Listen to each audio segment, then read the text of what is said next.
Une semaine d'actualité sociopolitique qui se décrypte sur Esaü TV. Chers amis internautes, bonjour.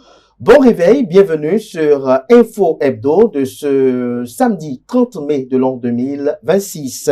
Le dimanche 24 mai 2026, dans la solennité du Palais des Congrès de Cotonou, Kossi Mbweke Romuald Wadayi a officiellement prêté serment et accédé à la magistrature suprême, ouvrant ainsi l'ère post-talon après 10 années de réformes profondes, parfois saluées, parfois contestées, mais incontestablement marquantes. Et déjà, au-delà des symboles républicains, des accolades diplomatiques, du bain de foule et de l'émotion institutionnelle, une réalité s'impose. Le nouveau chef de l'État veut imprimer un rythme, une méthode et surtout des priorités. Dans un contexte sous-régional marqué par les tensions sécuritaires, les fractures sociales et les incertitudes économiques, Romuald Wadayi a choisi dès son discours d'investiture de placer deux urgences au cœur de son magistère, la lutte contre l'extrême pauvreté et le renforcement de la défense nationale. Deux axes lourds de sens, deux priorités qui traduisent à la fois l'angoisse sociale d'une partie des populations confrontées à la précarité et les inquiétudes sécuritaires d'un pays désormais exposé aux menaces terroristes dans sa partie septentrionale. Le ton est donc clair. Il ne s'agira pas simplement de gouverner, mais de protéger, stabiliser et transformer. Et les premiers signaux envoyés par le nouveau régime n'ont pas tardé. Un gouvernement de 24 membres mêlant continuité technocratique, fidélité stratégique et nouveaux profils, des ministères restructurés, la défense et la sécurité placées sous l'autorité directe du chef de l'État, le retour du ministère de la Communication après plusieurs années d'absence, sans oublier les premières nominations présidentielles et les décisions issues du tout premier conseil des ministres du magistère Wadayi. Mais un autre fait majeur a particulièrement retenu l'attention des observateurs, la présence remarquée de fortes délégations des pays de l'Alliance des États du Sahel, AES, à cette cérémonie d'investiture. Dans un contexte régional encore marqué par les crispations diplomatiques, les tensions frontalières et les recompositions géopolitiques en Afrique de l'Ouest, cette présence n'avait rien d'anodin. Faut-il y voir les prémices d'un réchauffement des relations entre le Bénin et les pays de l'AES? Le nouveau pouvoir béninois entend-il ouvrir une nouvelle séquence diplomatique plus pragmatique et plus apaisée avec ses voisins sahéliens? Alors que révèlent véritablement ses premiers choix politiques, diplomatiques et stratégiques, assistons-nous à une simple continuité du système talon avec un nouveau visage ou une réorientation progressive des priorités de l'État? Le discours d'investiture était-il celui d'un technocrate réformateur, d'un stratège politique ou déjà celui d'un chef d'État confronté aux urgences sécuritaires et sociales de son temps? Et surtout, cette gouvernance naissante parviendra-t-elle à conjuguer croissance économique, stabilité sécuritaire, justice sociale et apaisement diplomatique dans un environnement régional de plus en plus instable? Autant d'interrogations que mes invités de ce jour auront à répondre en 90 minutes d'émission. Ce jour, chers amis internautes, je reçois pour vous Alain-François Adiou, ancien ministre et ancien porte-parole du gouvernement sous le président Mathieu Kérékou, figure bien connue du paysage politique béninois. Il est reconnu pour ses analyses incisives des questions de gouvernance, de démocratie et de stratégie politique. Face à lui, un analyste politique, professeur Virgi Ayi, directeur de recherche en génie des procédés industriels, spécialiste en ingénierie alimentaire, pharmaceutique et chimique, chercheur consultant expert en analyse criminelle et en intelligence stratégique. Il est également président de l'université IRGIB Africa et de la plateforme technologique du CIRMA pour l'Afrique de l'Ouest et l'Afrique centrale. Chers amis internautes, avant de retrouver mes invités pour le décryptage du jour, je vous invite à suivre cette capsule vidéo et puis après on revient pour le décryptage proprement dit. Apprendre chauffeur, c'est le sentier. Oui, c'est le sentier. Oui, non, tu vas bien, j'allais vous faire chaque le coach de d'ailleurs. On y parle avec lui, on a pas commandé pour connaître, ouais. Deuxième pas toi, mais de quoi, mais on va zombie.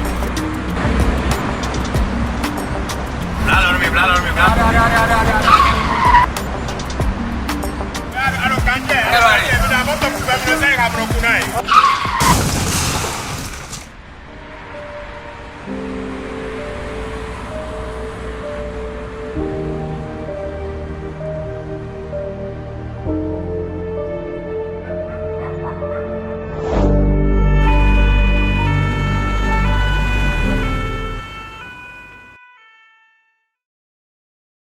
Ensemble, disons oui à la courtoisie au volant.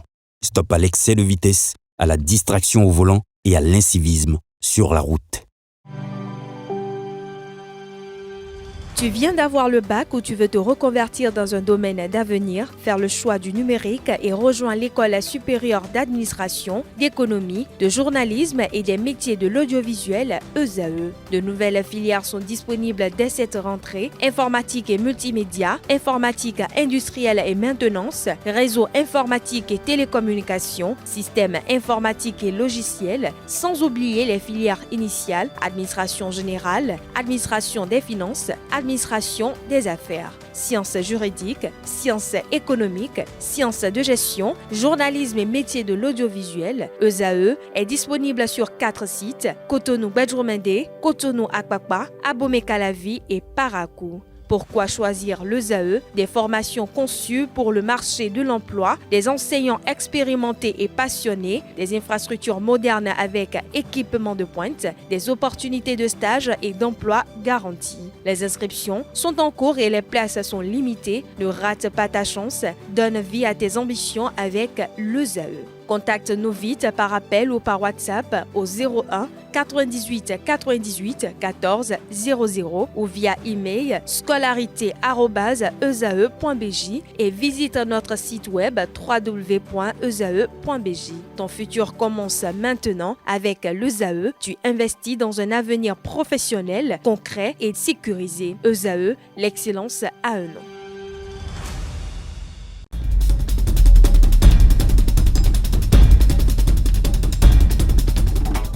Le décryptage du jour, comme je l'ai annoncé dans le sommaire de cette émission, Alain François Diou, bonjour. Bonjour, cher ami. Merci d'avoir accepté l'invitation et d'être là. Merci de vous rendre toujours disponible malgré le poids de l'âge, malgré l'agenda. C'est moi qui vous remercie. Merci également au professeur Vigilali d'être à nos côtés ce samedi matin. Merci pour le sacrifice. Merci, monsieur Achiro. Merci d'être là.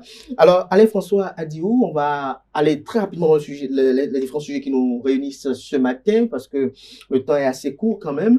On parle de cérémonie d'investiture. On a vu le 24 dernier cette cérémonie d'investiture, notamment au Palais des Congrès. Dites-nous, dans son ensemble, quel regard portez-vous sur cette cérémonie d'investiture?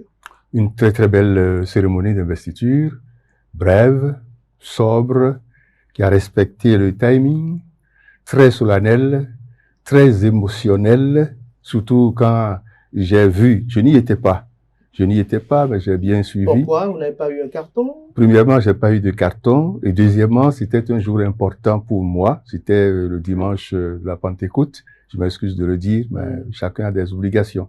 Tout à fait. Voilà. Donc, je n'y étais pas, mais j'ai tout suivi. C'était très ordonné, impeccable, très beau à voir.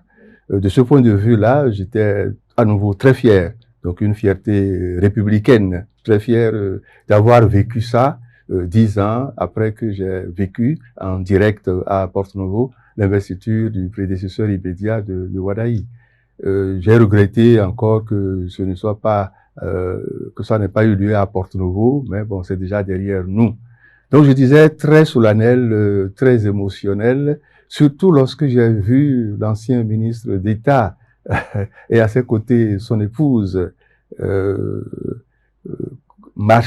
commencer à marcher légèrement hésitant, et puis après, il s'est rendu compte que c'est lui désormais qui doit porter la charge de tout un pays, des Béninois, qui a eu raison de dire que le Bénin a beau être tout petit, mais difficile à gouverner, je crois. Et puis après, au cours de l'investiture, le discours, j'ai noté également quelques petits couacs quand il parlait. Tout ça donnait des signes par rapport à l'émotion. Donc j'étais marqué par ça. Et j'ai compris tout de suite que le destin d'un homme ne lui appartient pas toujours. Donc oui, tout ça s'est très très bien passé. Aujourd'hui, nous sommes à un peu moins d'une semaine de l'investiture. Les choses ont commencé, on en discutera. On en discutera. Vigilali, vous avez vécu cette investiture, puisque les images le témoignent déjà. Quelles ont été les émotions qui vous ont traversé ce dimanche? Alors, les émotions, comme le disait tout à l'heure Monsieur le ministre, c'est l'arrivée du candidat et de sa compagne. et puis la solennité dans laquelle on s'est retrouvé, parce que l'illustre palais des congrès a été fait pour neuve. Fait pour neuve. Et on remarque toujours, on repère certains indices de la main du président Patrice Talon, parce que créateur et designer devant l'Éternel, il a dû penser et peaufiner le scénario, et ça n'a pas loupé. De ce que j'ai entendu sur place, il y a mis en tout cas beaucoup d'idées et beaucoup d'énergie pour que ça réussisse. Autre chose, c'est également la forte participation des délégations étrangères, les partenaires techniques et financiers, mais surtout, comme on l'a dit, les partenaires, nos frères de la sous-région, depuis la pointe de Sangomar au Sénégal jusqu'à la partie australe de l'Afrique. C'était très bien. C'était très bien. Mais avant de passer quand même aux partenaires économiques, aux partenaires techniques et financiers, et également à nos frères de l'AES, à savoir ceux du Mali, du Burkina Faso, du Niger, j'ai quand même une question à vous poser tous les deux. Je démarre par le professeur Ayi. On a vu l'ancien président Thomas Boni qui quand même, selon les images que nous avons revues et autres, a salué chaleureusement presque tout le monde, les anciens présidents des de la République et bien d'autres. Qu'est-ce que ces images renvoient au sein de l'opinion? Alors, au sein de l'opinion, ça rassure. C'est vrai qu'il y a toujours des rancœurs, il faut le dire. Il y a des rancœurs. Les gens ruminent, les gens critiquent, les gens parlent. Il faut le faire. Il faut le faire dans une nation. On ne devrait pas pouvoir être unanime sur tout. Mais ce qu'on a compris, c'est que au-delà de toutes les péripéties qu'on a traversées, les dirigeants, les décideurs, les grands hommes porteurs d'opinion ont compris qu'il fallait se retrouver et faire un consensus autour de ce nouveau candidat, parce que nous traversons une période hautement sensible sur la planète Terre, mais aussi et surtout dans la sous-région où plus rien n'est tranquille, on ne peut plus dormir sur nos lauriers, et la moindre faille, le mur lézardé, la jarre déjà trouée, si elle se fendillait davantage, pourrait laisser entrer des lézards indésirables. Des lézards indésirables. Alain Adiou, sur la même question, Boni Yayi, saluer chaleureusement l'ancien président du CFOR de Donald Souglo, saluer chaleureusement Bruno Amoussou, Antoine Edikola Olé, Mathurin Kofinago, je ne vais pas oublier quand même l'ancien président du Parlement Louis Béounou Vlavonou, saluer également Théodore Olo, saluer également Robert Dossou, et je ne m'en arrête là pour ne pas lister toutes ces personnes-là, toutes ces personnalités-là. Alain François Adiou, pour vous qui êtes un homme politique, qui avait quand même sillonné les arcanes du pouvoir, quel est le message que cela renvoie? La nation. La nation est au-dessus de tout et au-dessus de tout le monde. Et une fois que c'est la nation qui vous appelle, vous oubliez vos querelles. Ceux que vous avez cités savent très bien ce qu'ils se reprochent entre eux sur le plan de la conviction politique, des orientations politiques. Mais au-delà de ça, une fois que la nation vous appelle, c'est terminé. Vous rangez ça d'abord et puis vous répondez à l'appel de la nation. C'est comme ça que j'ai apprécié, que j'ai lu et que j'ai apprécié la présence de Boni Yayi, mais également celle de tous les autres, et notamment les relations qu'ils se sont, qu'ils ont tissées devant tout le monde.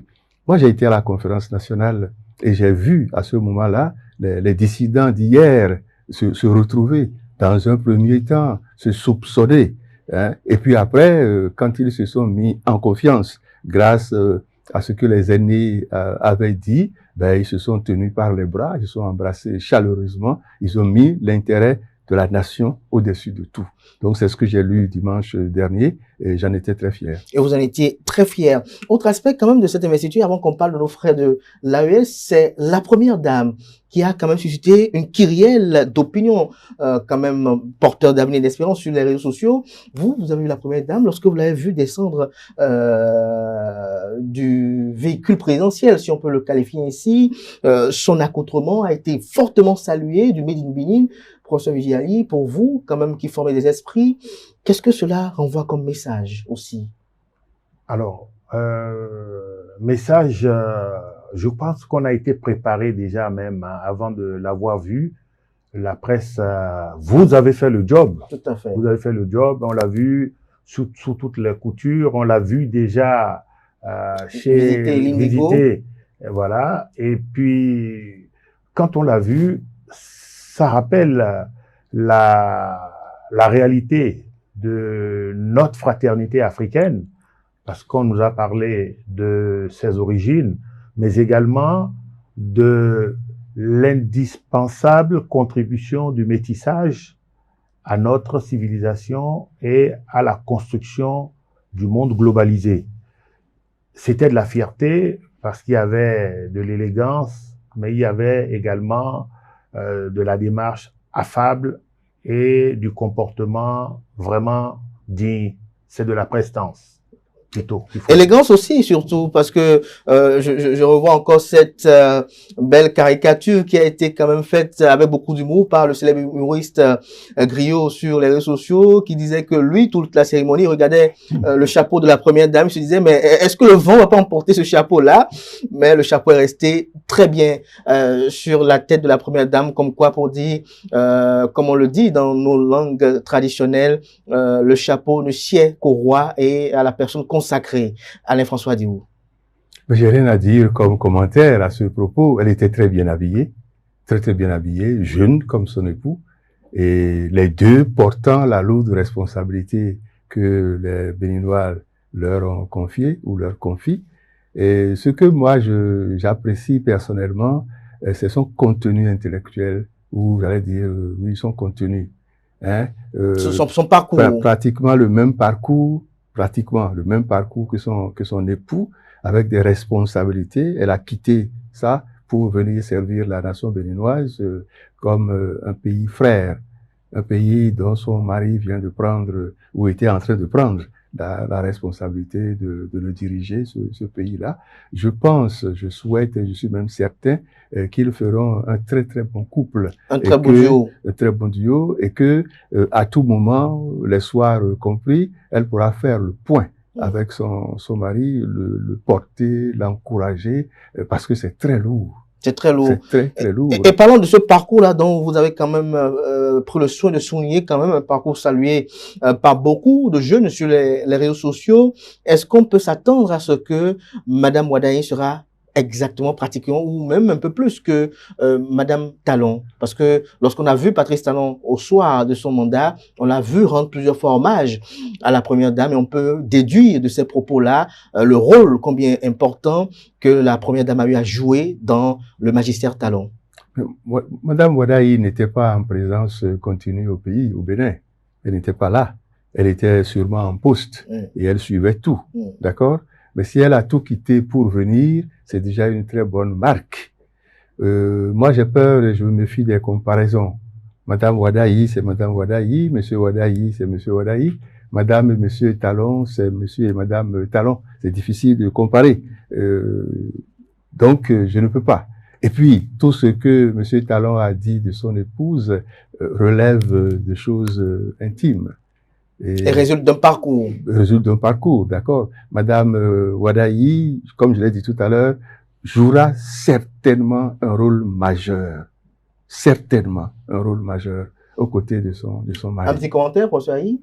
Pas de commentaire particulier, mais effectivement, il faut rendre un hommage à la première dame, l'épouse du président Patrice Talon, dont la présence effectivement aux côtés de son mari a permis sûrement de régler un certain nombre de problèmes.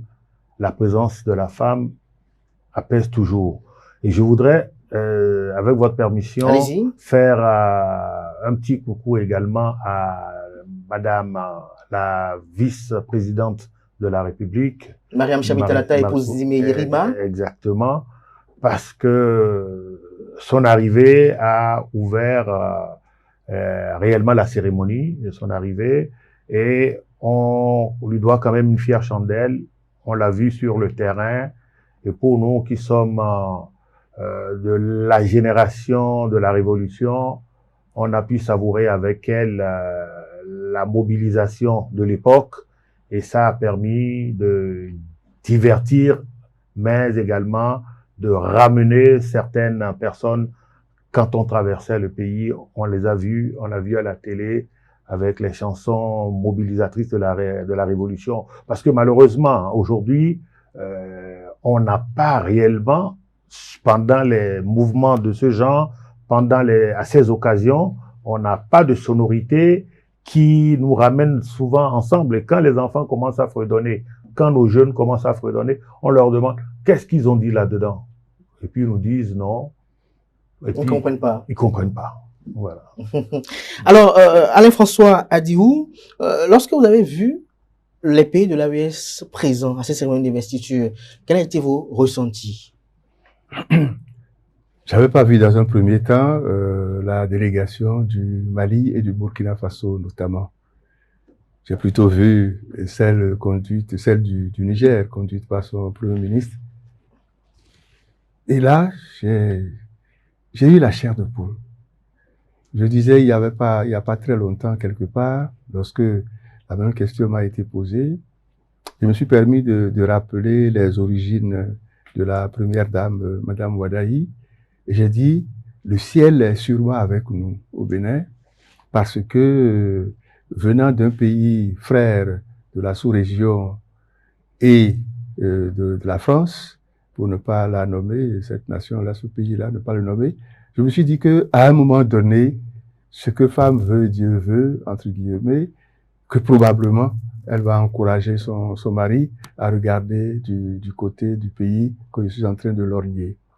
Et puis, quand j'ai vu le Premier ministre du Niger, la façon dont il a été ovationné, je pense par l'assistance. Oui, je pense que en dehors de Wadahi ou même avant lui, c'est lui qui a été le plus ovationné. C'est un signe très très fort. Et j'ai vu également, lorsqu'ils se sont salués, le président du Bénin et le Premier ministre du Niger, j'ai vu également la chaleur de la salutation. Et puis après, j'ai regardé aussi l'accueil, ils se sont vus après pour échanger longuement. L'ovation, l'accueil montre ce que les citoyens béninois attendent, espèrent. Une diplomatie politique fortement accompagnée, soutenue par une diplomatie économique pour que les frontières des deux côtés soient ouvertes et que la fraternité à nouveau règne. Le reste du débat se fera progressivement. J'ai également apprécié la nomination comme ministre délégué de M. Agonkan. Gildas Agonkan, à la Défense nationale. Je le connais un peu et je connais un peu son dernier parcours. C'est également un signe parce que malgré les difficultés qu'il a eues au Niger, il a été accrédité au Burkina Faso. Donc c'est quelqu'un qui peut, à mon avis, aux côtés du président de la République, avec son collègue chargé de l'intérieur et de la sécurité, Djibril Mama Sissi, et faire revenir tout doucement la bonne relation entre ces différents pays, à commencer probablement par le Niger. Et mon souhait, si je pouvais en exprimer un ici, c'est que, comme signal fort, le président de la République donne ce signal très fort de ma première visite en Afrique, que ce soit en Afrique de l'Ouest et notamment au Niger. Virgile Ayi, sur la même question. Alors, vous venez réellement dans mon domaine. Hein. Tout à l'heure, vous avez dit directeur de recherche, j'ai dit oui, et puis vous avez dit professeur Ayi. C'était pas complètement la même chose, mais vous tombez dans le domaine où vraiment je suis enseignant, le forensique et l'intelligence stratégique. Et c'est un débat qui revient toujours. Il y a 3 ans, on en a parlé et les indicateurs sont restés constants. Je voudrais vous dire que à l'occasion de cette investiture, beaucoup d'agences d'analyse stratégique se sont intéressées au Bénin. Et ils étaient donc nombreux et il y a eu des synthèses après. Le passage du président Wadaini a totalisé sur une échelle de 10 à l'applaudimètre 8 sur 10. Lorsque intervient la présentation du Premier ministre nigérien, on passe pratiquement à 9 sur 10. Et lorsque le Malien se présente, on revient à 8 sur 10. Et la présentation, l'annonce du représentant du Burkina Faso, on est passé à 10 sur 10, saturation de l'applaudimètre. Ce sont des indicateurs clairs. Et nous avons passé le temps à dire aux gens, on peut ne pas être d'accord avec la méthode parce que le tigre ne crie pas sa tigritude. Le lion dans la savane, on le voit avec sa toute puissance, il va à pas feutré pour bondir sur sa proie. Donc on n'a pas besoin d'être en train de faire des guerres ouvertes pour annoncer à l'autre. C'est ça ce qu'on peut reprocher à nos frères du Sahel. Mais sinon, c'est resté constant.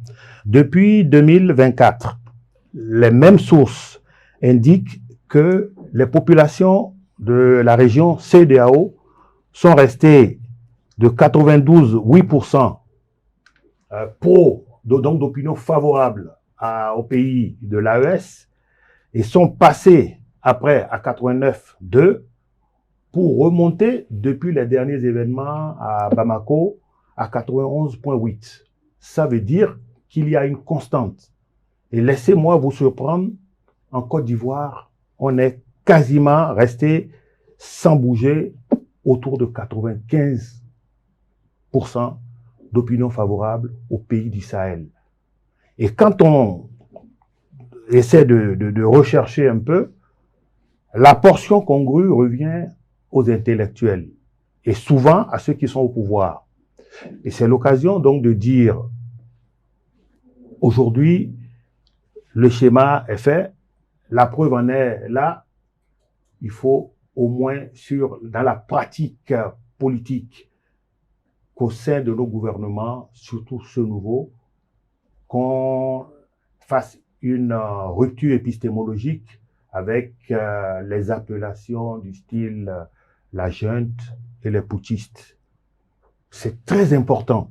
Et il faut qu'au Bénin, on reconnaisse qu'on est un grand peuple, qu'on reconnaisse avec ce qu'on a démontré ce jour d'investiture, qu'on demeure une référence. Et si on demeure une référence, on sort des comportements partisans idéologiques. On sort des réponses du berger à la bergère, parce qu'effectivement, il y a des moments où des allégations sont incompréhensibles. Mais il faut chercher pourquoi on en arrive là.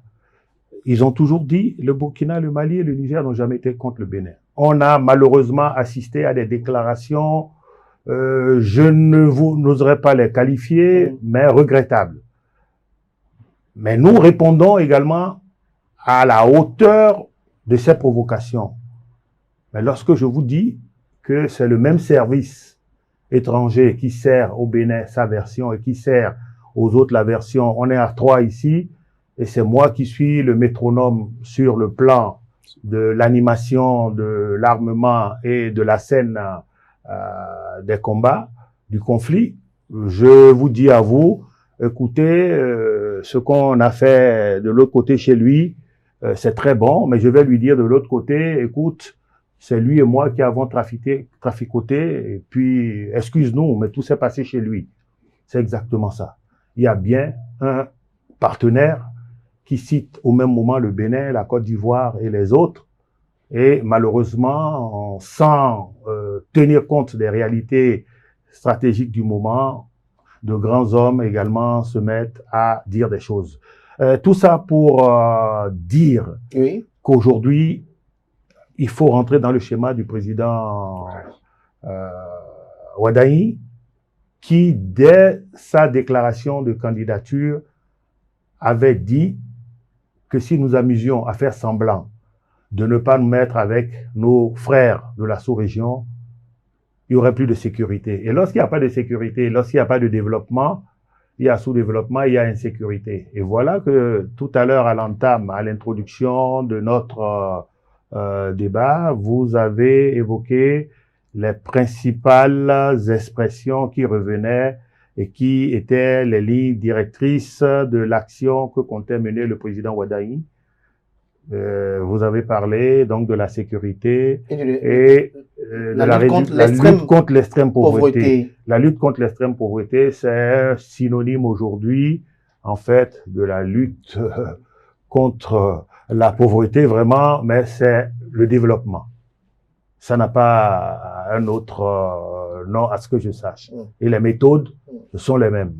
Alors, je reviens d'un instant, Vigilaï. Alain François Aldio, tout à l'heure, à l'instant, vous avez dit, on sent, ou on déduit de vos propos, que votre espérance, c'est que le premier déplacement à l'étranger du président Wadaï soit vers le Niger.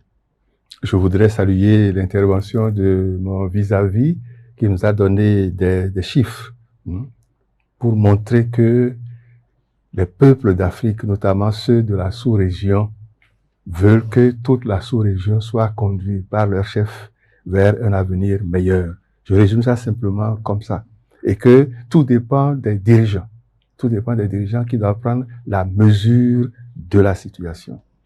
Vous étiez en train de dire quoi, s'il vous plaît? Je disais, est-ce que vos espérances ne sont pas, en quoi vos propos à l'instant, ou de tout à l'heure, que le premier déplacement de Romain Wadaï doit être vers le Niger? Oui, c'est un souhait. C'est un souhait qui va concrétiser tout ce que nous sommes en train de remarquer, que nous remarquons, tout ce que nous sommes en train de dire, mais que ce soit dans l'un des pays de l'AES, l'un des pays de la sous-région, ok? Et bon, le Niger étant en relation économique directe avec le Bénin, en tout cas un peu plus directe que le Burkina Faso, par exemple, mon souhait c'est qu'il aille, qu'il commence par le Niger. Sinon, les signaux sont déjà là. Qu'il prenne le temps de s'asseoir avec son équipe ou ses équipes et qu'il décide de ce qu'il doit faire. Et que ce soit seulement son patriotisme, sa préoccupation de l'intérêt national qui prime au-delà ou au-dessus de toute autre considération. Pour Aïe, la présence de l'AES à cette cérémonie d'investiture a été applaudie par tout le monde, on était très contents, mais après, il faut que des actes s'en suivent pour qu'on obtienne ce qu'on espère depuis toujours, l'ouverture, la réouverture des frontières. Oui. Alors, avant cela, je voudrais remercier Monsieur le ministre de nous encourager à pouvoir traiter les informations de l'opinion publique avec raisonnement, chiffres et méthode, donc la science. Et je voudrais également dire que j'ai omis exprès où j'ai passé sous silence à l'applaudimètre une délégation ou une représentation de délégation qui était à 2/10 sur l'échelle d'évaluation. Je ne vais pas en dire plus et je vais répondre à votre question. Dans tous les cas, la dynamique est avancée, la dynamique est en marche. Vous savez, on dit chez nous en Afrique, et je suis profondément attaché à nos réalités africaines et surtout chez nous dans le Grand Mono, on est attaché dans le mariage à la mise ensemble de plusieurs familles, c'est pas deux individus.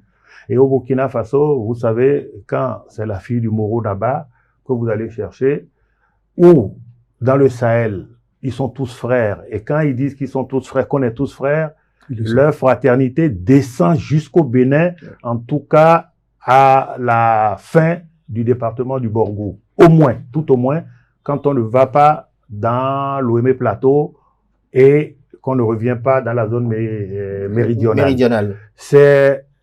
Je ne suis pas forcément pour suggérer que la première sortie du président soit au Niger.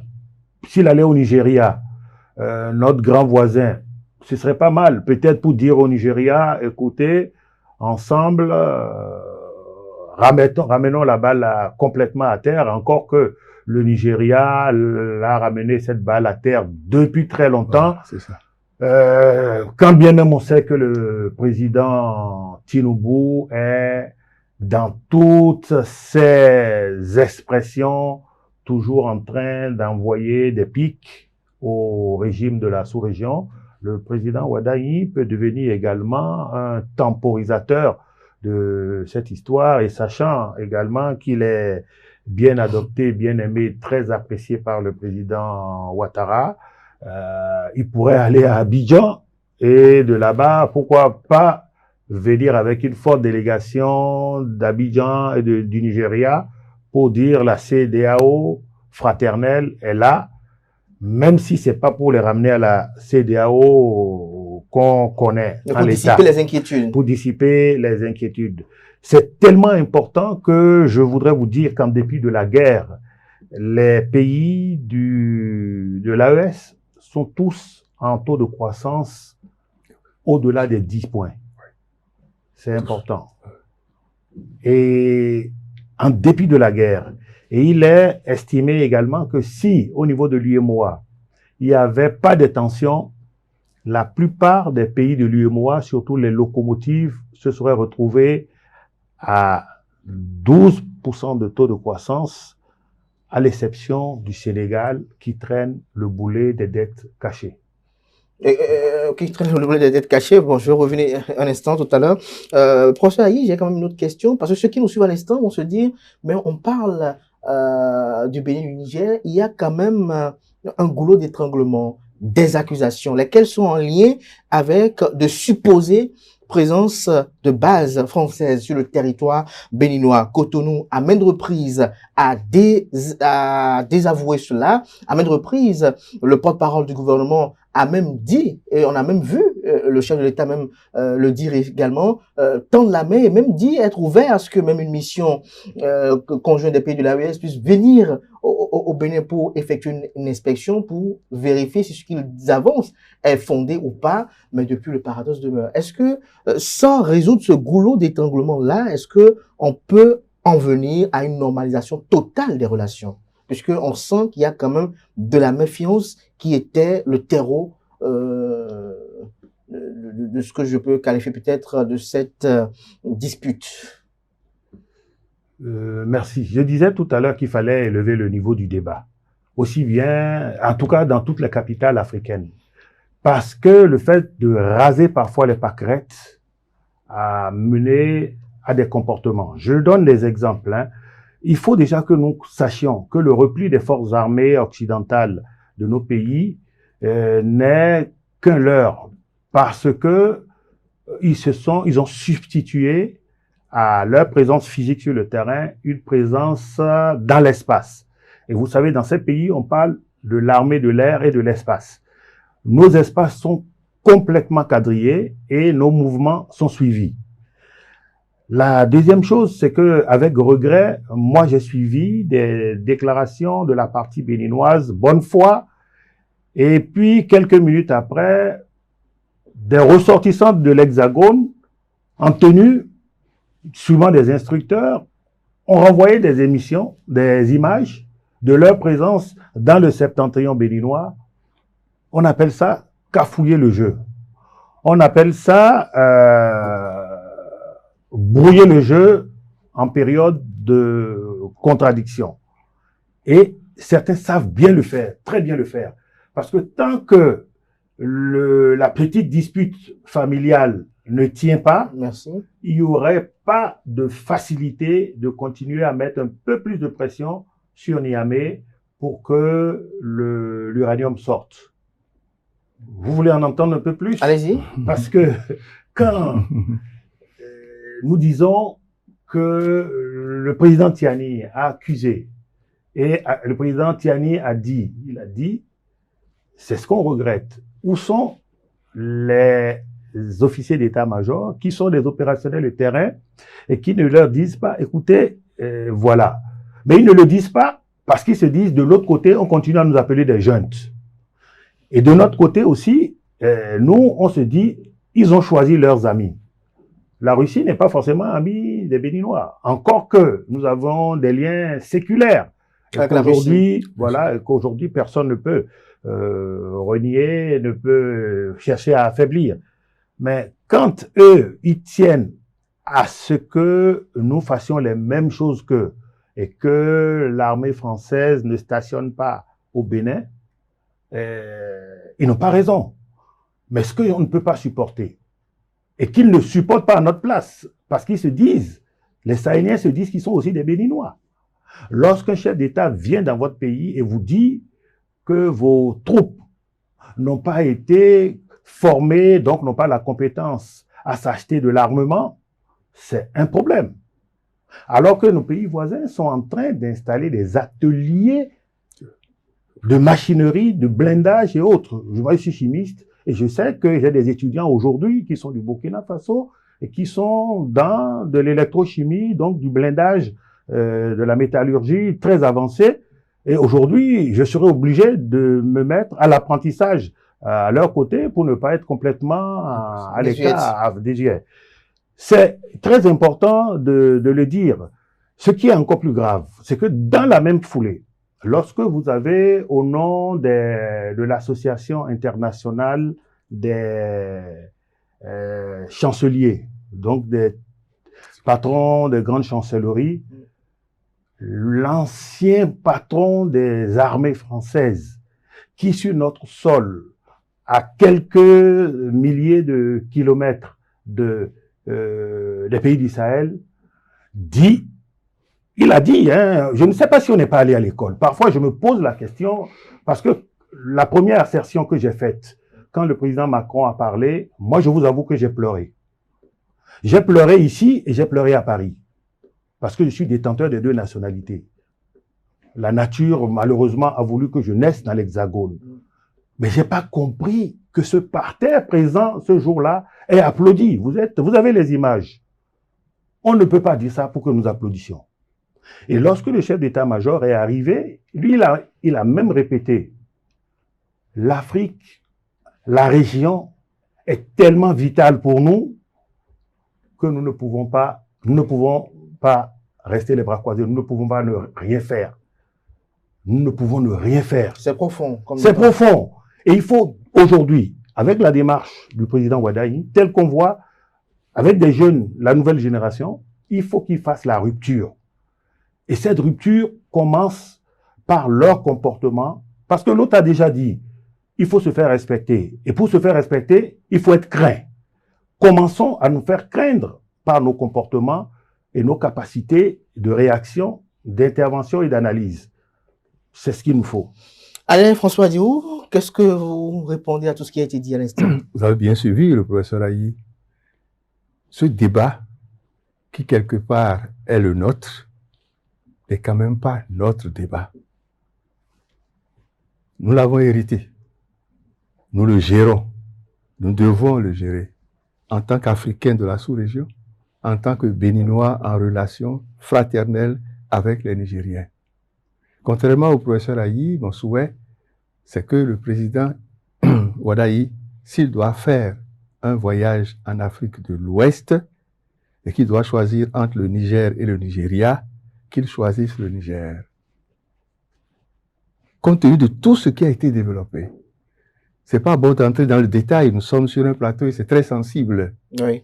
C'est un acte politique très fort qui va être posé. Il y a deux démarches.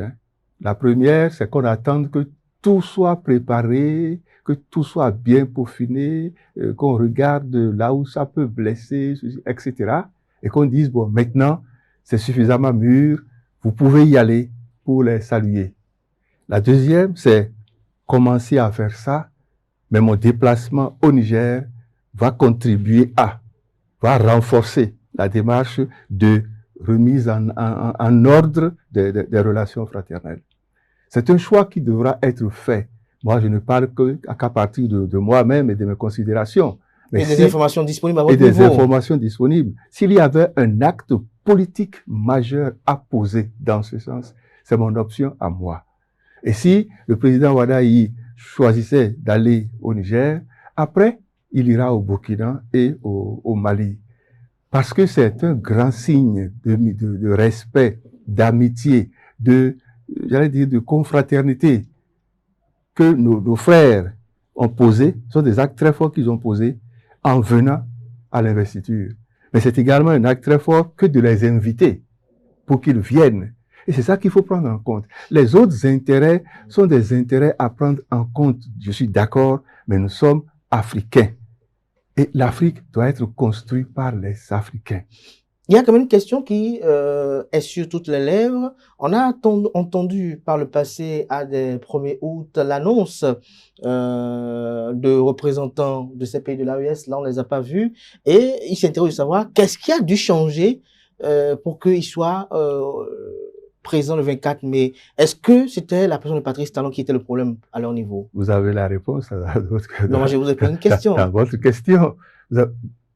Mon soupçon, il est celui-là. Mon soupçon, il est celui-là. En dehors de tout ce qu'on peut analyser sans tenir compte de qui dirige, il n'y a que celui qui dirige à jouer. La personne de celui qui dirigeait le Bénin a compté. Le professeur Aïe vient de dire, il faut que Wadaï marque la rupture. Dans ce secteur-là, oui, il y a une rupture à marquer. Et nous l'invitons à marquer cette rupture. C'est même pas nous deux qui sommes sur le plateau. C'est le peuple. Ce sont les citoyens. C'est l'applaudimètre dont il a parlé. C'est toutes les émotions que nous avons ressenties le 24 dernier. Il y a moins d'une semaine. Donc c'est tout ça qui dit au président Wadaï, nous te portons. Vas-y, c'est notre choix. Rends-nous ce service-là. Donc, je ne réponds pas plus que ça, n'est-ce pas? Est-ce que le soutien Donc, vous avez la réponse, partagé? vous avez la réponse dans votre question. Oui, je pense que un ancien assis voit beaucoup plus loin qu'un jeune debout. Je pense que le ministre Adiou a raison. Puis nos frères du Sahel ont une sensibilité que nous n'avons pas. Quand bien même on est les mêmes peuples, nous les méridionaux, on est un peu plus rationnels qu'ils ne le sont. Et par rapport à ça, je pense que le nouveau chef d'État... Est-ce que les origines de la première dame ont joué un peu? On peut dans la balance? Alors, probablement un peu, mais il faut reconnaître que le milieu professionnel Un dans peu ou lequel... probablement, en tout cas, pour ma part, un peu, mais il faut reconnaître aussi que à la session du président burkinabé, le capitaine Ibrahim Traoré, à son accession au pouvoir, le président Talon s'est déplacé à Ouagadougou. Et au départ, c'était presque un mentor. Et à l'époque, les services burkinabés s'étaient déplacés à Cotonou et l'objectif c'était quoi? S'inspirer de la révolution constitutionnelle qui se préparait, des réformes politiques pour aller plaquer. Vous savez que pendant plus de 25 ans, le Burkina a roulé sur la récupération, simplement la validation de nos séminaires et ateliers interminables au Bénin, qu'il prenait et qu'il remettait, qu'il recyclait, mais qu'il prenait et qu'il prenait de la vitesse et de la distance et de l'avance par rapport au Bénin. C'est ce qui s'est passé au début.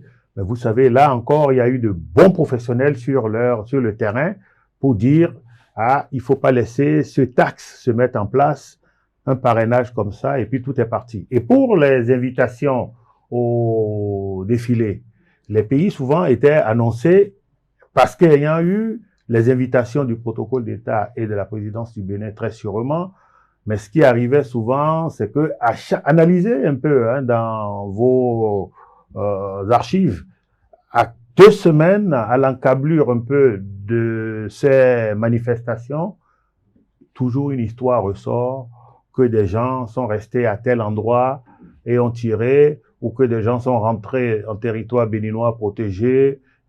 Il y a toujours quelque chose qui vient encrasser l'engrenage. Et je pense que on devrait tirer toutes les leçons et pouvoir, avec le nouveau régime, rebondir sur ça. C'est aussi une question de génération. Ceux qui sont au pouvoir, en tout cas, le Premier ministre Abdoulaye Diop et le président du Burkina, c'est un peu ou les jeunes frères ou les contemporains, je dirais, de ceux-là, beaucoup plus proches. Peut-être que le président Tiani, non. Mais une question de génération aussi va jouer. Tout à l'heure, le président, le ministre Adiou disait que la nomination de Gildas Agoncan au poste de ministre délégué auprès du président de la République chargé de la défense nationale est quand même salvateur et pourra quand même contribuer au dégel. Oui, dans une certaine mesure, hein, il connaît le terrain, il a tenu des propos, il a été retiré, on le renvoie sur un poste où c'est chaud pour tout le monde. Il avait sûrement des contacts, inévitablement, nihil est sine ratione, comme disent les sociologues, hein, les philosophes. Merci au professeur Ayi. On va progresser dans le débat. Alain François Adiou, on parle toujours de cette investiture-là, le discours d'investiture, lorsque vous l'avez suivi dans son intégralité, qu'est-ce que vous en retenez et quelles sont les aspirations qui en découlent? Très républicain, très serein, très calme, la prise de la hauteur, grave. Quand je dis grave, il a pris la mesure de ce qu'on lui demandait d'être notre serviteur. Et puis, comme je l'avais dit au début, chargé d'émotions, mais il savait ce qu'il disait, là où il voulait nous conduire. Il savait qu'il avait déjà beaucoup annoncé dans son projet de société, qui est une vision, et que le peuple l'attendait, ou l'attend toujours, sur des dossiers assez chauds. Et il n'a pas manqué de nous les rappeler. J'ai aimé la brièveté, la sobriété du discours, 13 minutes au maximum, parce que c'est pas la peine de beaucoup parler. Il sait l'héritage qu'il a reçu en notre nom, il sait ce qu'il doit faire, donc il s'est très vite engagé en faveur des jeunes, des femmes, des agriculteurs, des différentes couches pour lesquelles la croissance entrant dans le quotidien signifiait bien quelque chose. Donc, n'oubliez pas qu'il a mis en très bonne position, c'est en première position, la lutte contre l'extrême pauvreté. Et on l'a retrouvé également hein, dans le compte rendu du premier conseil des ministres. Il faut éradiquer, donc faire disparaître l'extrême pauvreté. Et après, contenir la pauvreté pour aller plus loin. Et l'instrument de travail, si je peux appeler ça ainsi, ben, ce sera tout l'arsenal économique, la rigueur dans la gestion budgétaire, mais également l'accent mis sur les plus vulnérables, ce qu'il faut faire, la régionalisation du développement. Il faudra aller très très vite parce que on ne partage que la richesse qu'on a créée. Donc il faut créer de la richesse pour lutter contre l'extrême pauvreté et contre la pauvreté. Donc oui, c'est un discours serein, qui a pris de la hauteur, qui a rassuré les partenaires au développement, mais qui peut aussi, si on regarde très intimement là-dedans, ne pas avoir satisfait tout le monde. Parce que peut-être on s'attendait à un peu plus. Par exemple, il n'a pas annoncé de façon directe les considérations d'ordre politique. Je ne dis pas politicienne, non.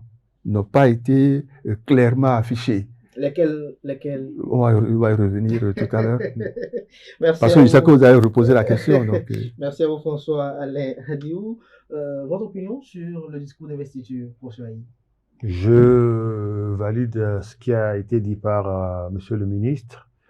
Et je pense que tout ce qu'il a dit a été répété, martelé pendant la campagne.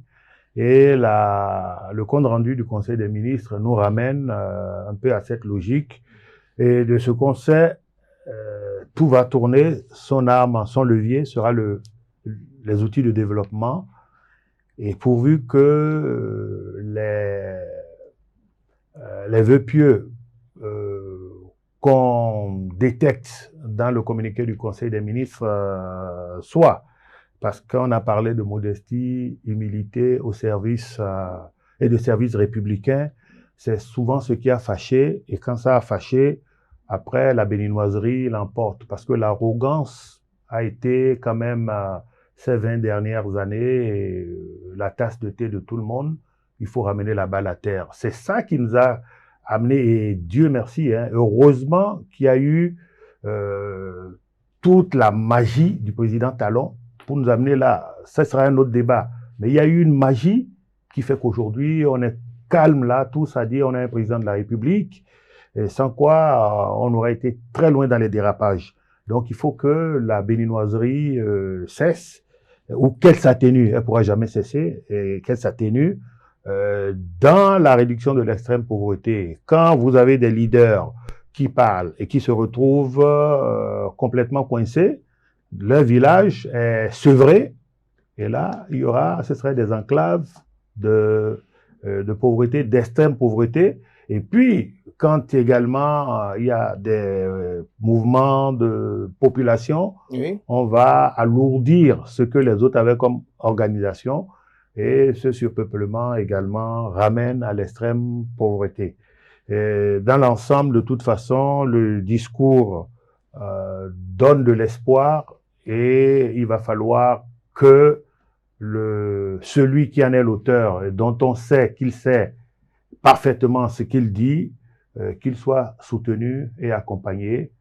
Et on verra dans les tout prochains jours, on comptera déjà les 100 premiers jours par la grâce de Dieu, et puis les années et les années. Les années et puis les années. Alors, Alain-François Adirou, lorsque vous avez écouté ce discours d'investiture et que le soir, vous avez vu le premier gouvernement, est-ce qu'il y a une convergence? Mais ma conviction, je vais juste dire quelque chose. Avant et au-delà de la magie de M. Talon, moi je dirais simplement c'est le fait que le peuple béninois, quoi qu'on dise, soit un peu politiquement mûr et un peuple de paix. Sinon, on n'en serait pas là. C'est juste pour compléter et à la limite mettre un point virgule. On comprend intelligemment. Voilà. Dans un premier temps, j'ai été surpris. C'était le soir-là même que j'avais été appelé à me prononcer là-dessus. J'ai été surpris. Et après, quand j'ai eu la liste, dans le détail, j'ai réfléchi. C'est avec vous ici d'ailleurs, qu'il y a une semaine, j'avais souhaité que le ministère de l'économie et des finances soit scindé. J'avais dit au moins en 2 parties. Tout à fait. C'est scindé en 4 parties, si vous voulez, une partie majeure plus 3. Que j'ai apprécié. L'ancien directeur général de l'économie est devenu ministre de l'économie et des finances, de la coopération, c'est bien, le chapeau. L'ancien directeur des impôts, ministre des finances et de la microfinance. L'ancien directeur du budget, ministre du budget et de la fonction publique. Et l'ancien directeur de la caisse autonome, ministre chargé de la mobilisation des ressources extérieures et de la gestion de la dette. Ce sont les collaborateurs directs de M. Wadaï, ministre d'État. Ils ont tous gravi un échelon supérieur. Comme le patron. Lui est devenu président de la République et les 3 autres sont montés en échelon. C'est bien.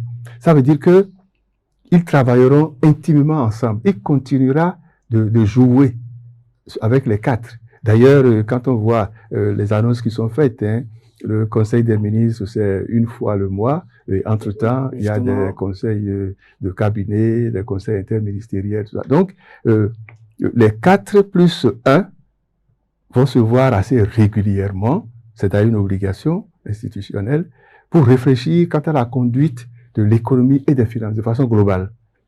Puis les autres, le président de la République s'est donné 2 ministères en plus de sa responsabilité de président de la République. La défense, la sécurité, l'intérieur. C'est une bonne chose. Donc il va devoir regarder de très près. Alors quand je prends ces 2-là pour le moment, vous voyez, le bras financier économique est bien planté, est bien installé. Puis la sécurité, vous avez dit tout à l'heure, n'est-ce pas, la sécurité, on en a parlé. Là, c'est bien positionné aussi. Ce qu'il a annoncé, on en voit déjà la mise en application, enfin le début. Les hommes sur qui il voudrait compter pour ça. Alors, quand je vais un peu plus loin, c'est vrai, je fais une petite parenthèse, j'ai regretté un peu que au budget soit rattaché la fonction publique. Je me suis posé la question, peut-être que M. Aïe va m'aider à comprendre, est-ce que c'est seulement une lecture budgétaire de la fonction publique? Le volet travail est à quel niveau? Est-ce que on peut modéliser, est-ce qu'on modéliser uniquement, complètement l'humain et à la limite se dit tout ce qui se pose à l'humain comme travail ne relève que de l'aspect financier de la chose. Ça, c'est des questions majeures, mais je ne sais pas comment M. Rodrigue va. Non, le ministre en charge du budget.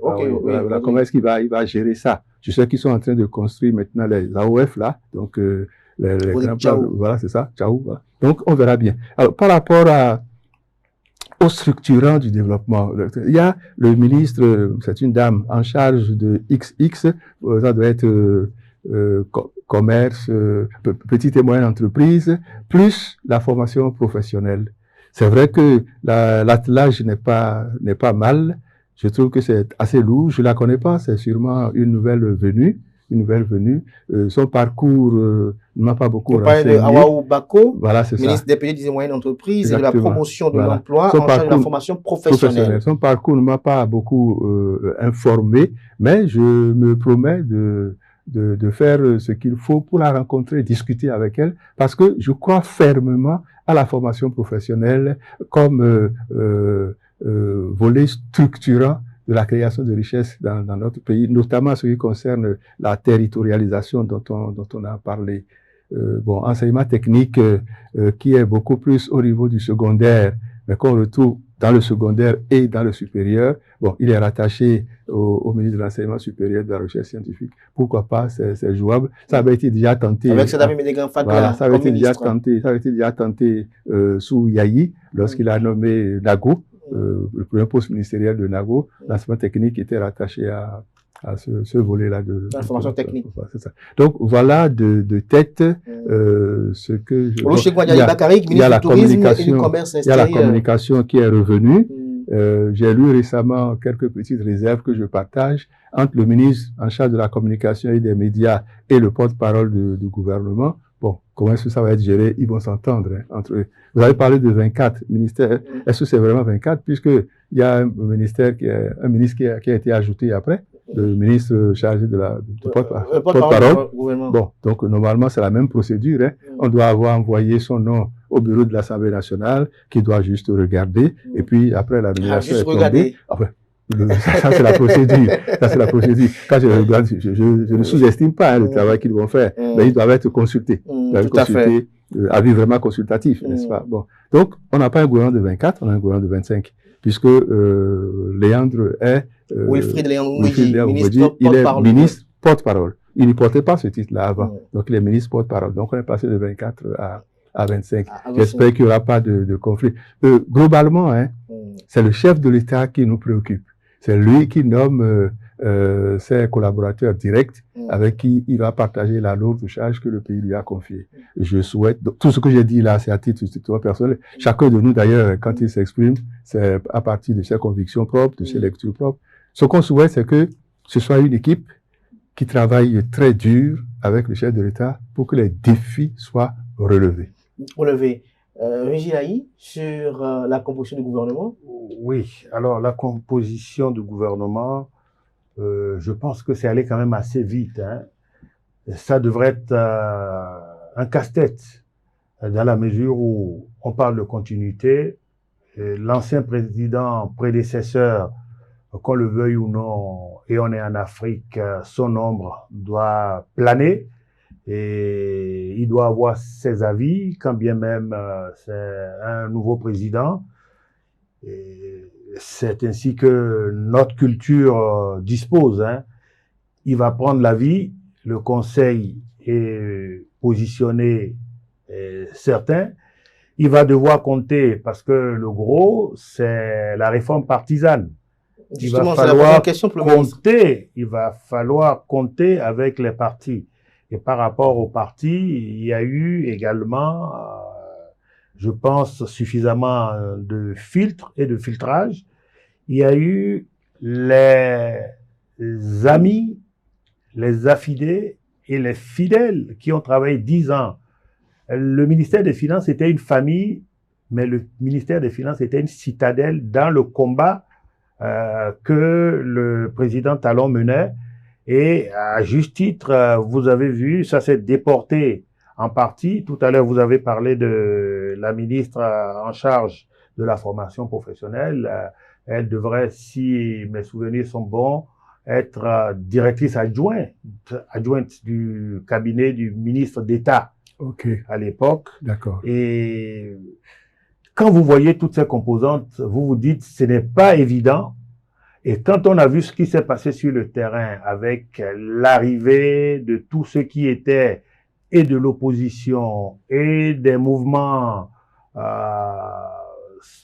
comment dirais-je, qui se sont spontanément constitués et qui ont fait le rouleau compresseur, quand je le dis, les gens disent rouleau compresseur contre quoi? Rouleau compresseur contre l'indécision et le silence. Je pense que le nouveau président avait fort à faire. Et je pense qu'il a utilisé une démarche tactique.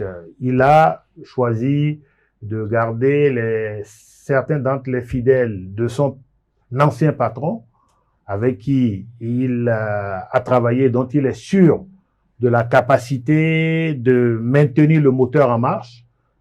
Et il a tout de suite également déployé les siens du ministère des Finances, dont il connaissait les capacités, les compétences, et dont ils avaient une trame de gouvernance. C'est très sûr, parce que, étant ministre d'État, il apportait beaucoup au moulin de son mentor.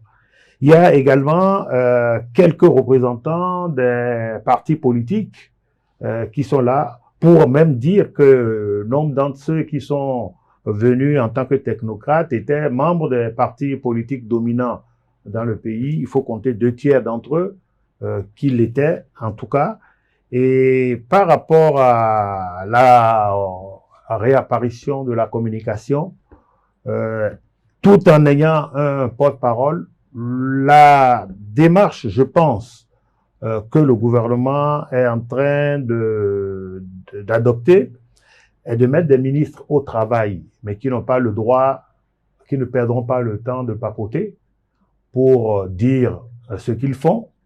Le silence sera comblé par un porte-parole du gouvernement qui fera, parce que vous savez, quand le mal du régime passé, on a dit que le secrétaire général adjoint du gouvernement de l'époque qui portait la parole en disait trop. Mais en réalité, le régime n'a rien expliqué. Hein. Ils n'ont pas communiqué réellement sur l'essentiel. Parce qu'en communiquant réellement sur l'essentiel, mais je vous assure, la réforme au niveau de l'administration, formidable. Il y a eu beaucoup, nous on voit la digitalisation, ce qui est apparent. Mais au niveau des tests, il y a eu beaucoup de choses. Mais il y a eu également beaucoup de choses qui n'ont pas fonctionné. Et je pense que le porte-parole va porter la parole du gouvernement et surtout de son chef. Et quand ce sera le cas, il sait bien le faire, il pourra dire aussi à ses collègues, oui, il pourra dire à ses collègues aussi, le patron a dit tant, là-bas ils sont en train de dire, et on se prépare pour la réponse. Par contre, la communication, le Bénin est en train de développer beaucoup de technologies, beaucoup de supports de transfert d'informations à travers les IA et à travers les nouvelles technologies. Mais il va falloir vendre ce service, il va falloir un support. Et c'est pour ça que la communication arrive. Parce qu'on a remarqué aussi une chose, et ça c'est général, hein, on a constaté que toutes les institutions de régulation se sont muées, dans tous les ministères, hein, dans tous les départements, se sont muées en structures opérationnelles. Oui, en structure opérationnelle. En structure opérationnelle. Ils n'ont pas fonctionné finalement comme elles devraient pouvoir le faire au regard des compétences qui animent ces autorités-là. Et il va falloir donc à la communication, l'opérationnel soit pris en charge et que le gardien du temple, qu'est la HAC, puisse faire son travail sans aller s'emmerder les pinceaux avec... Est-ce à dire que le ministère de la Communication va râper un peu ou dégrossir un peu certaines prérogatives? Non, pas râper, sans râper, sans dégrossir. On est dans un État moderne. Dans un État moderne, on a prévu des structures pour garder la maison, pour faire la police de la police. Et donc, si quelqu'un doit faire la police de la police et doit mettre en œuvre, le jeu est faussé. Hein, il y a des ministères, parfois, l'autorité qui gère leur secteur se retrouve sur le terrain à faire le contrôle en même temps que le ministère et parfois même en même temps que d'autres services de la présidence. Et là, c'est un déferlement d'énergie inutile. Et aujourd'hui, avec la vitesse à laquelle le gouvernement est obligé d'aller, on sera amené à rationaliser. De toute façon, je pense que tout à l'heure, le ministre disait qu'ils étaient en train déjà de faire comment vous avez appelé ça? Les organigrammes. Les organigrammes. Et à travers cela, on verra. Mais il faut qu'au Bénin, on sache qu'il y a le gendarme et qu'on ait la peur du gendarme. C'est l'autorité de régulation dans tous les secteurs. Et qu'on ait le ministère avec qui on discute tous les jours et qui fasse les tâches. Vous êtes journaliste, je ne vous apprends rien, mais quand je vois les plaintes, les complaintes, les errances et les errements, je me dis, le président de la HAC et les sages de la HAC, ils ne sont que 5 ou 7. Hein. C'est vrai qu'ils ont une administration, mais c'est pas leur rôle d'endosser les plaintes ou les retards de dynamisation du secteur. Et dans tous les pays aujourd'hui, même quand ce n'est pas un ministère de la communication qui est réellement là, il y a une structure autre. Les grandes nations aujourd'hui ont laissé tout au privé, et la régulation se fait. Mais chez nous encore, comme l'État et comme le gouvernement veut insuffler une direction, parce que à l'intérieur de la communication, c'est beaucoup. Ce ne sont pas que les médias traditionnels connus. Les 10 années à venir, l'ensemble de l'économie va reposer non seulement sur le numérique, mais sur la communication. Ça, c'est clair. Et il faut que les gens fassent la différence. Et la communication, c'est un gros morceau comme ça. Ce n'est pas les journalistes et ce n'est pas celui qui écrit ou qui se retrouve dans l'audiovisuel directement. C'est beaucoup de choses. Et je pense que beaucoup d'acteurs, beaucoup d'actions, beaucoup d'activités et beaucoup de défis. Et on espère que ça pourra prendre. Pour le reste, hein, vous savez, il y a également le secrétariat général du gouvernement et le secrétariat général de la présidence qui font depuis un moment partie du Conseil des ministres. Et là aussi, on lit systématiquement que le nouveau président ne veut pas perdre du temps. Dans des régimes précédents, on a vu même l'équipe de la présidence rester 2 mois, 3 mois. Les ministres sont les premiers le soir de l'investiture, et puis le directeur de cabinet et tous les autres sont en place, et on les fait remplacer au fur et à mesure. Mais là, si vous faites attention, tout de suite, on a reconduit celui qui connaissait le secrétariat général de la présidence, puisqu'il a été longtemps l'adjoint du ministre d'État Koupaki, et juste après, le nouveau président a envoyé comme adjoint maintenant pour apprendre le job à ce niveau-là, celui qui a été son directeur de cabinet pendant 10 ans aux finances. Et là, on comprend que ce sont des attelages compacts et déjà prêts à travailler qui se mettent en place. Et je voudrais également dire que dans l'opinion publique, si les gens ont apprécié le fait qu'il y a eu un rajeunissement. Certains ont regretté la présence trop longue à des postes.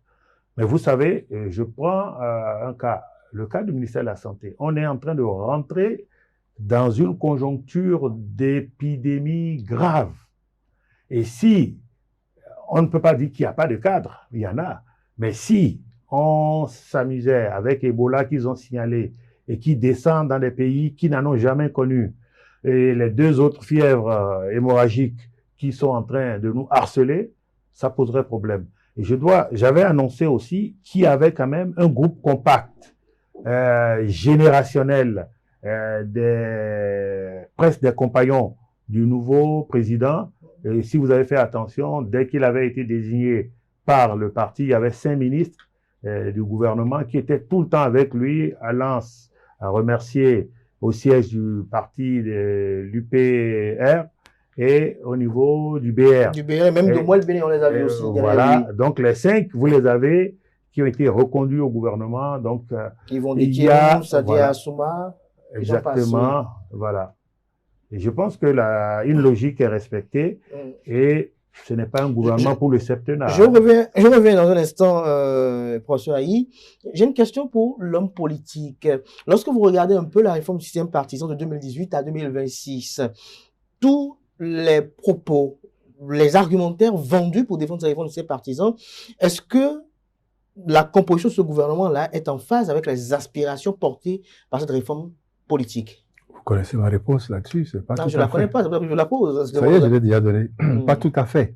Pas tout à fait. De ce point de vue-là, non, le système partisan, la réforme du système partisan est encore à... bas de l'aile? Oui. Bon, bas de l'aile, donc on a encore du chemin. Il faudra rouvrir ce dossier-là pour aller beaucoup plus loin. Le président de la République, Wadaï, de ce qui a été avoué par beaucoup, ne vient ni du BR, ni de l'UP Le Renouveau. Lui-même, en tout cas, des écrits là-dessus, le présente comme un candidat indépendant, mais qui a été porté tout de suite par les deux partis de la majorité présidentielle. Ça, la seule montre que nous avons encore à relire la réforme pour aller beaucoup plus loin. Parce que on devrait s'attendre, tel que ça a été annoncé, on s'attendait à ce que le candidat vienne carrément d'un parti politique, quitte à ce que le duo, c'est un duo, donc la deuxième personne ou la personnalité vienne de l'autre parti politique. C'est pas le cas. Donc, c'est encore à approfondir, à améliorer.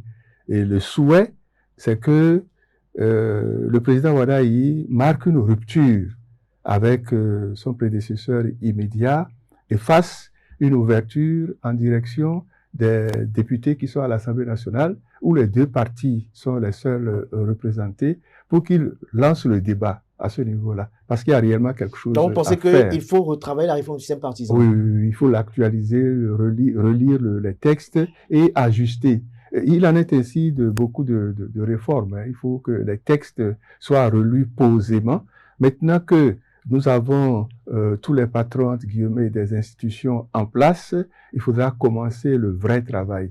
Ça mettra au moins un an, au moins 1 à 2 ans, pour corriger les imperfections, surtout au niveau des textes, et après, on verra concrètement. Pour terminer sur ce que j'avais commencé tout à l'heure à la suite de mon ami Aïe, le fait que le président ait annoncé le soir même de son investiture un gouvernement de 24 sans le poste de porte-parole, et après, c'est un autre décret qui a porté la nomination du porte-parole, montre que, ou bien il a oublié, ou alors que ce n'était pas dans le schéma que le professeur venait de nous présenter. C'est venu après. Moi, je me suis dit, probablement qu'il a été appelé par qui de droit pour dire, ah, mais on a oublié telle chose, etc. Et il s'est rattrapé. Ça, c'est la première chose que je fais comme observation. C'est pas mauvais. C'est une très bonne chose qu'il y ait un porte-parole. Mais si j'étais lui, c'est permis, n'est-ce pas, de rêver. Si j'étais lui, je confierais ce poste-là à quelqu'un d'autre, enfin, à un nouveau. Parce que pendant des années, on a vu celui qui a été reconduit, et ceux qui sont directement en contact avec lui de par cette fonction, disent que si c'était à reconduire, ça ne devait pas être lui. J'ai assisté à un débat où le soir-là même, certains ont regretté qu'il ne soit pas dedans, mais d'autres ont dit non, il peut être meilleur ailleurs. Bon, mais le fait que ce soit la même personne, ça change. Donc, ça dérange un certain nombre de gens. Mais ça y est, c'est fait. Il connaît. Toute personne dérange toujours quelqu'un. Il connaît le job. C'est pas là que je finis. Il connaît le job. Il va devoir continuer. Et après, le chef de l'État verra quelle appréciation faire de la fonction qu'il remplira. Donc, au total, oui, il manque, dès le début des actes posés, un acte fort dans le sens de l'apaisement politique. Et ça va venir probablement après. Quelles que soient les critiques ou peut-être les frustrations parfois, il y a une chose sur laquelle tout le monde est unanime, Wilfried N'Oubouidi connaît son job. Qui ne connaît pas son job parmi tous ceux qui sont conduits? Le professeur l'a rappelé. Parmi les 8, parce qu'ils sont 8 désormais. Tous les 8 qui sont conduits ou qui sont reconduits, ils connaissent tous leur job. Mais quand vous avez passé 5 ans, 8 ans, 9 ans au même endroit, au même poste, à la même fonction. On aurait aimé voir d'autres personnes. Oui, on aurait aimé voir d'autres personnes. Quitte à ce que telle personne change de poste, change oui.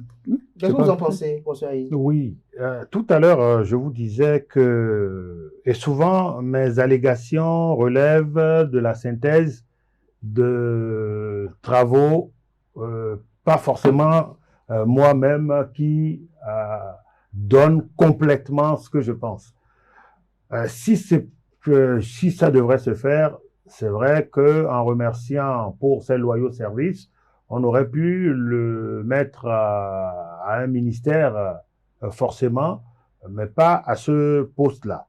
Mais aujourd'hui, tout est urgence et on ne peut pas recommencer à apprendre. Et donc, je pense que le rouleau déjà mis en route va continuer la dynamique et puis au fur et à mesure, il y aura, parce que quand vous atteignez un niveau, après, vous savez, il y a des opportunités, hein, il y a les hautes instances aussi qui vont appeler et je pense que c'est dans ce schéma. Et si, au fur et à mesure, les gouvernements se font, c'est la tendance aujourd'hui, hein, surtout chez les anglo-saxons et que la France a copié récemment, on donne la première liste, mouture, et puis au fur et à mesure, on achalandre en fonction, surtout que c'est maintenant qu'on va faire le programme d'action du gouvernement. Et donc, en fonction des réajustements nécessaires, on va y aller. Alors, par contre, au niveau de la réforme... Oui, au niveau du système partisan. La réforme du système partisan, allez-y d'abord. Oui. Au niveau de la réforme du système partisan, je pense que les choses sont restées conformes à tout ce qui avait été prévu et lu par les retours obtenus de l'opinion publique nationale. Ça a été un rejet retentissant. Mais le courage intellectuel a manqué. En fait, cette réforme était indispensable. Le désordre était chaotique. Un désordre chaotique, vous imaginez. Donc, à défaut de prendre complètement de force des tests et des actes, on est rentré dans cette réforme sous cette forme-là.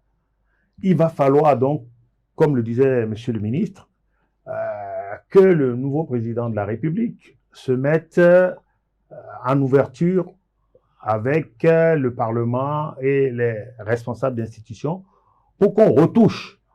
La preuve, c'est-à-dire, il serait pas sérieux, ce serait antipatriotique pour quelqu'un qui viendra se mettre devant le peuple pour lui dire non, notre réforme, c'est ça, et ce sont les partis qui doivent régner.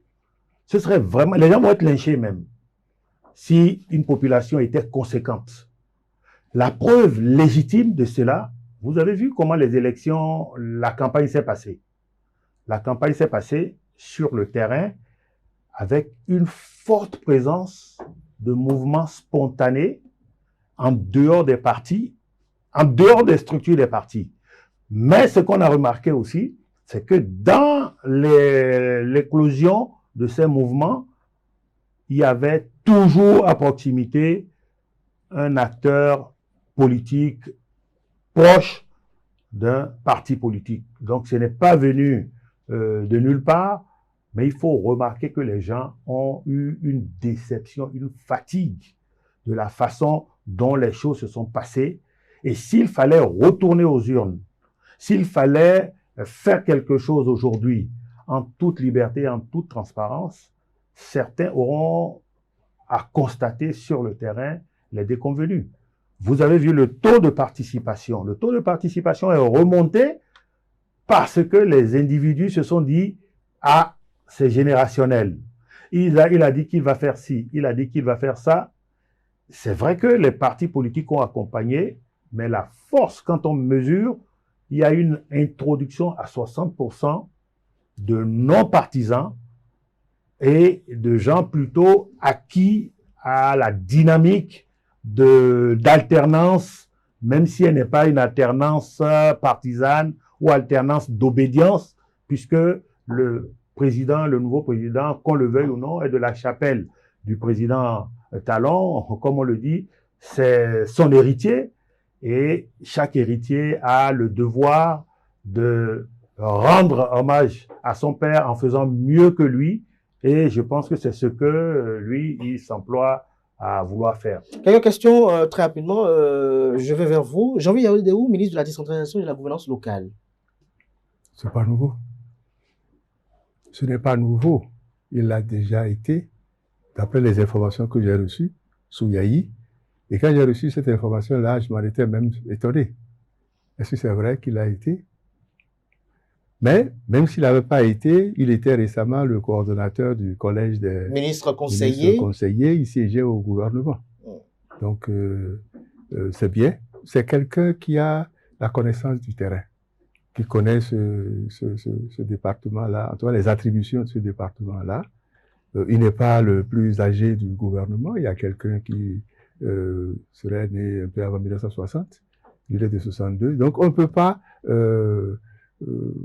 critiquer sa nomination, son appel en disant que bon, il est fatigué, il est... Non, pas du tout. Il connaît le secteur. Et un homme politique. Il y a travaillé.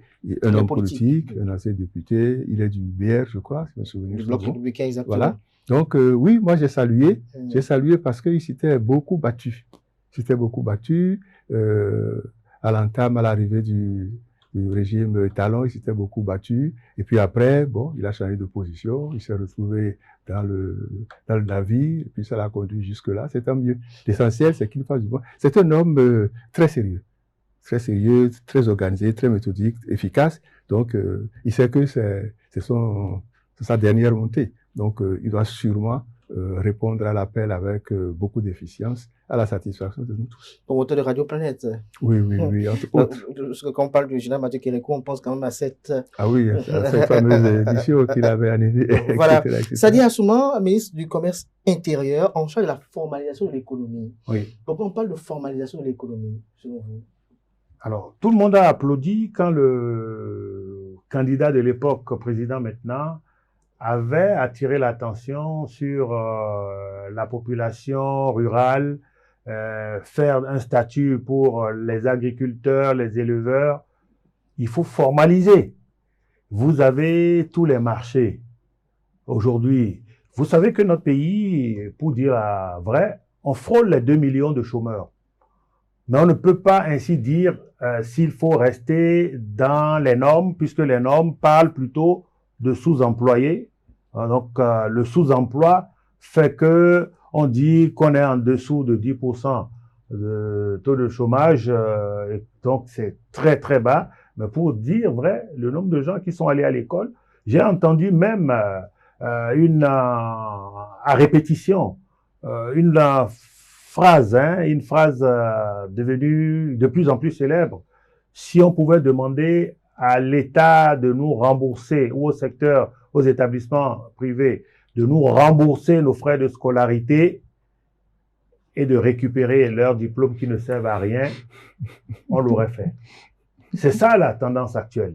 Et si tout le monde va vers l'entrepreneuriat, vers le petit commerce et autres, il faut réformer, il faut améliorer. Et il y a également les pratiques sur le terrain qui induisent des conséquences sur la sécurité du consommateur.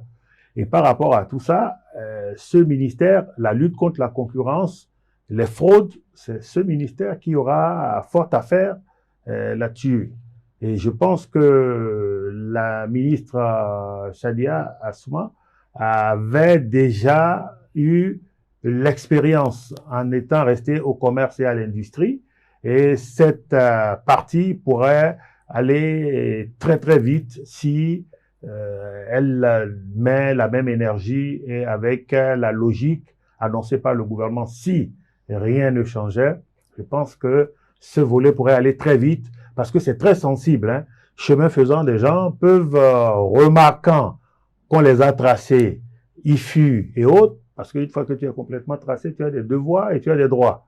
Et à partir de là, des gens peuvent chercher à faire demi-tour, comme dans certains marchés, comme on le voit. Un ministre de la transformation digitale et de l'innovation en charge de la stratégie nationale d'intelligence artificielle. Oui.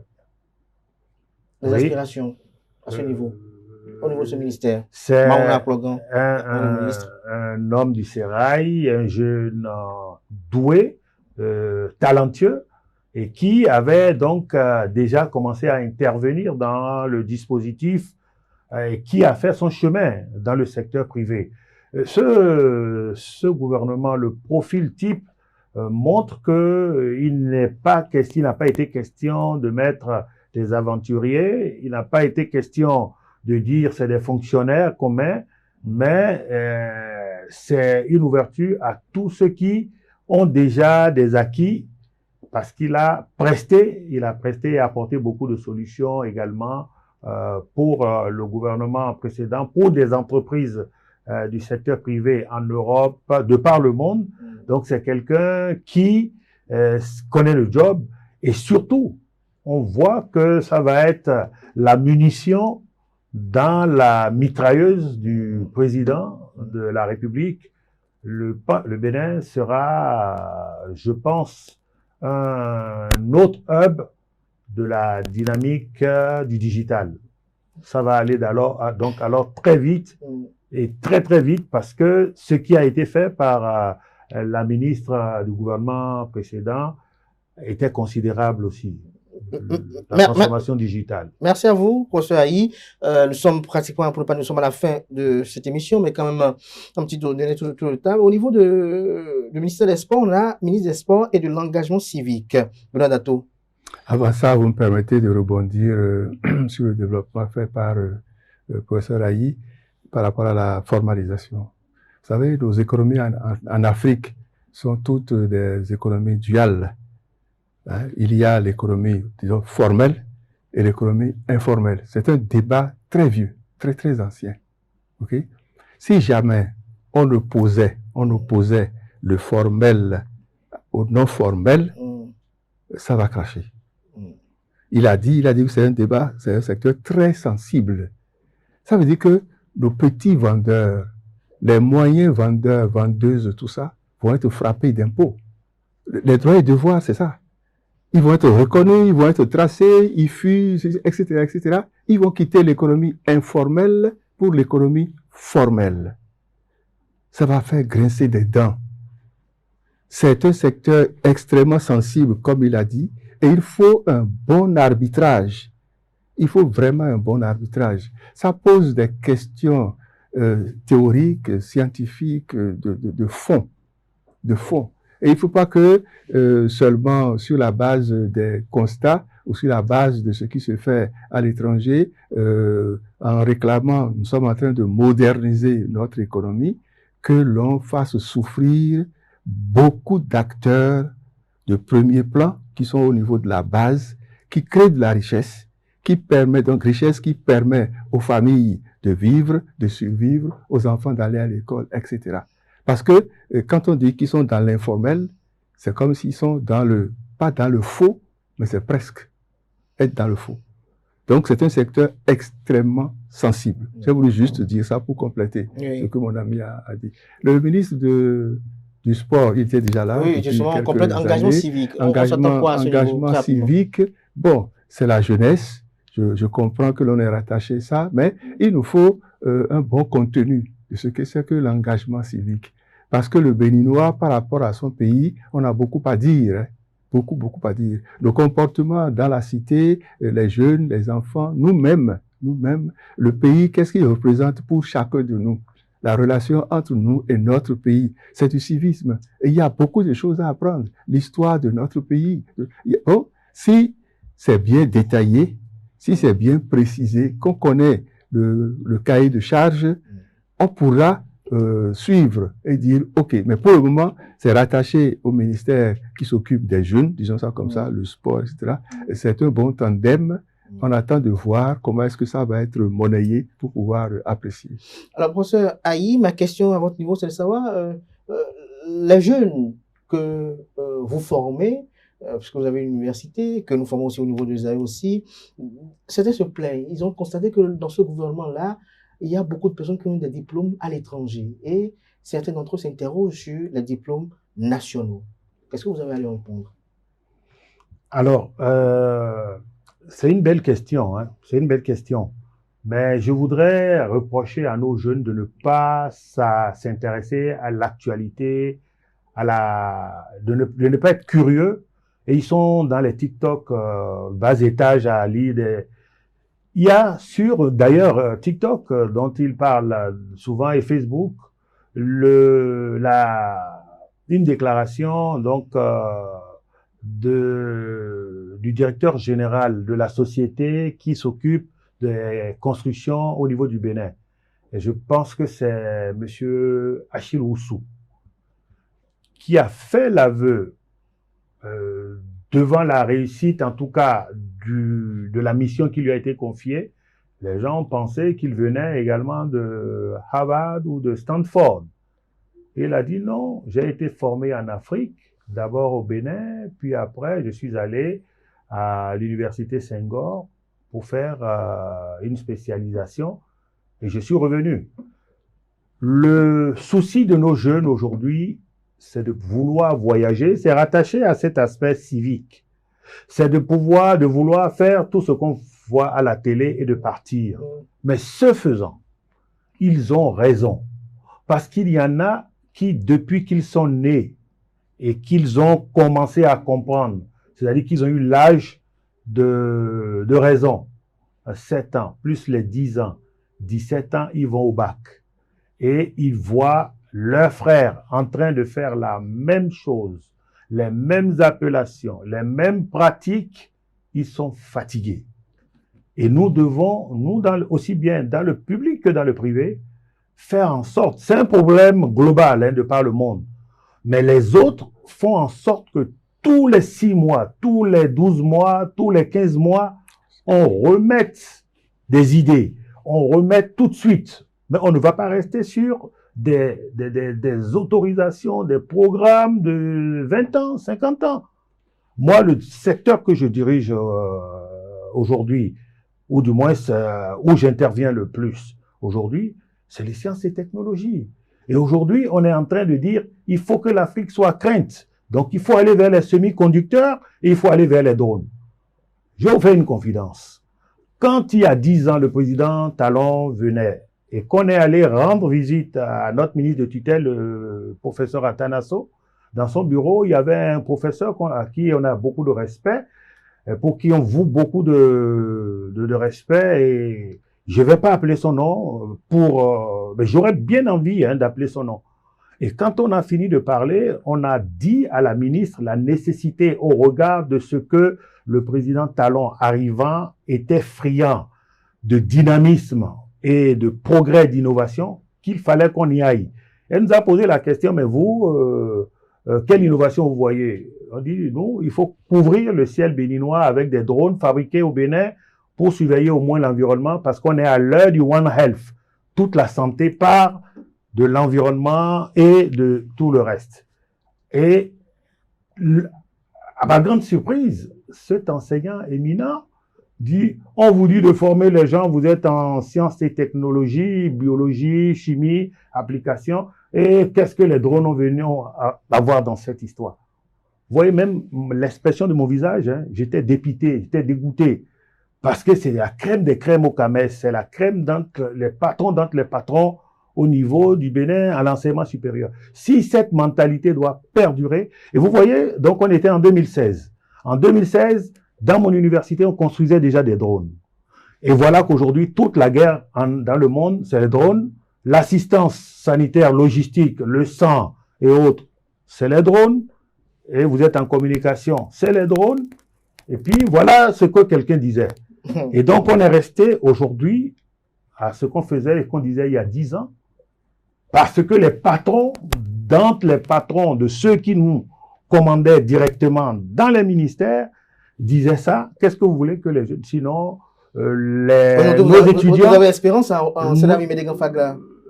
Absolument, oui, parce qu'elle n'a pas le droit d'échouer. On ne va pas la laisser échouer, elle ne va pas échouer, et celui qui lui a fait la confiance de la nommer a un métronome. Et il a mis quelque chose en route. Elle avait des convictions, elle aussi. C'est vrai qu'elle est venue, comme vous le dites, formée à l'extérieur, est venue, mais vous l'entendez par les fonds. Elle n'est pas du tout déconnectée. Et c'est ça le civique qu'on veut pour que les enfants fait. qui parlent là, comprennent même pas fond. Des gens sont dans les bourgades à côté. On a honte, nos enfants ne comprennent pas nos langues nationales. Pour la plupart, je veux dire. Et pour l'avenir, je pense qu'il faut pouvoir rompre l'embrigadement selon lequel la parole n'est plus libre. Il faut reconnaître que les 2 dernières années, la parole n'a pas été libre. Et si la parole n'a pas été libre, les universitaires ont leur part de responsabilité. On n'a jamais interdit à l'université de faire des publications. On n'en fait pas. On va faire des publications qui concernent d'autres pays. Mais par rapport à la presse, à l'opinion publique, il faut que vous relayiez ce que vous entendez des enfants, que leurs parents également parlent et qu'on le sache et que ce ne soit pas une poignée d'individus. Jamais une hirondelle ne fera le printemps. Nous avons tout le temps chanté, parce que je parle là en tant qu'enseignant et de l'UNEPES, l'Union nationale des établissements privés de l'enseignement supérieur, pour lequel je ne suis pas ici, mais on a tout le temps dit halte, parce que les enfants là, vous avez entendu, mais demain, ce sera dans la rue qu'ils vont crier. Heureusement qu'ils ont maintenant des dirigeants presque à leur âge. Merci à vous, professeur Aïe. Merci à Alain-François Adiou pour ce moment d'échange. Je m'en veux qu'on n'ait pas pu quand même dire un mot, professeur ministre Adiou, sur les conseils des ministres qui se tiendront de façon mensuelle. Mais on va y revenir peut-être très prochainement, peut-être la semaine prochaine. Merci à vous, chers amis internautes. C'est la fin de l'info de ce jour. Merci pour l'attention. Portez-vous bien et belle suite du programme sur ESAE TV.